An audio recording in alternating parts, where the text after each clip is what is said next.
throw a heavy cross with the power hand and make our front foot heavy, and then we're going to push off of it, and we're going to throw with the lead side a low kick right through our opponent's legs with our lead side kick. So to start off with, you may throw a lot of crosses in your training, and you may throw them with little different variations. Maybe you throw it snap and you want to stay light on that front foot, so maybe you throw it out but you don't step all the way up. In this case, you're going to make sure that you're making that front foot a little heavier, so you're going to step up onto it and make that foot heavy by turning this back shoulder, turning that back foot, and really loading up this front foot. Then we're going to use this foot getting heavy to push off of, and we're going to slice through. If I do it without the bag in front of me, when this foot gets heavy, I'm going to push off of it, and as this foot's moving, I'm not going to step and then kick. I'm going to push off of this, and as this foot's moving, my kick is already started.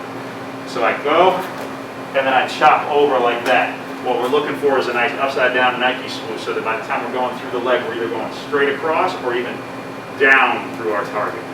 So I hit that cross, boom, I push off of this foot travels, and while this foot's traveling, I'm turning that kick over with my front leg.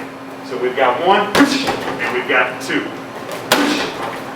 Turn that kick over right at thigh height and chop through.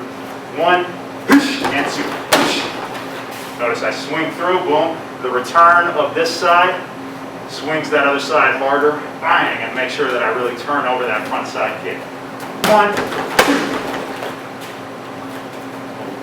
and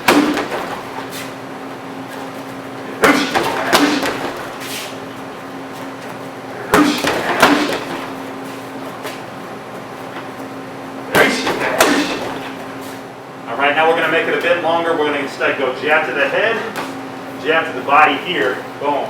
When I go jab to the body, I bring myself off in the middle. You jab to the head here, you jab to the body, you put yourself kind of toward your rear foot, so that if your opponent jabs while you're there, then they miss your head.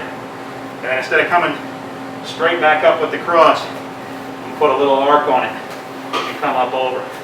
This way, if I hit the stomach and my opponent drops their lead hand a little bit, I'm not going to hit their glove with my cross.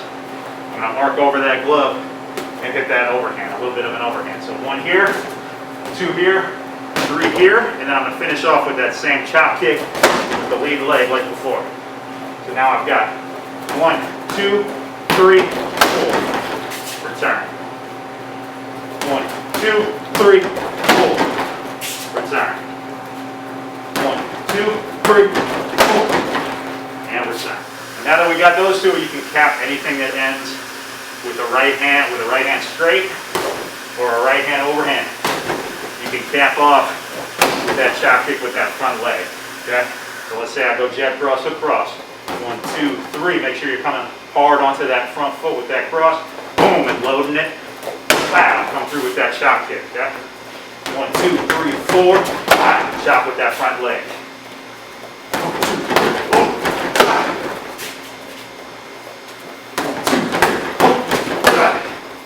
Let's say I'm going to throw a double jab to try to get my opponent to play defense with this side, and then throw that overhand with the power hand. I can follow it up with that same chop kick. So I throw 1, 2, 1, 2 up here, overhand here, or even a hook around with that power side hand. Load that foot up and chop through like that. Okay? 1, 2, hook, bang. Reset. 1, 2, hook, bang. 1, 2, hook. 2, hook.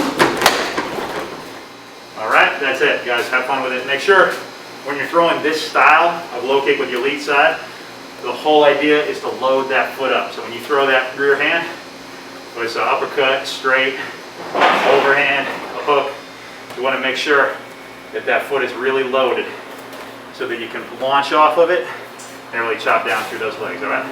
Thank you for joining me. Cook and Crump. See you guys later in the week.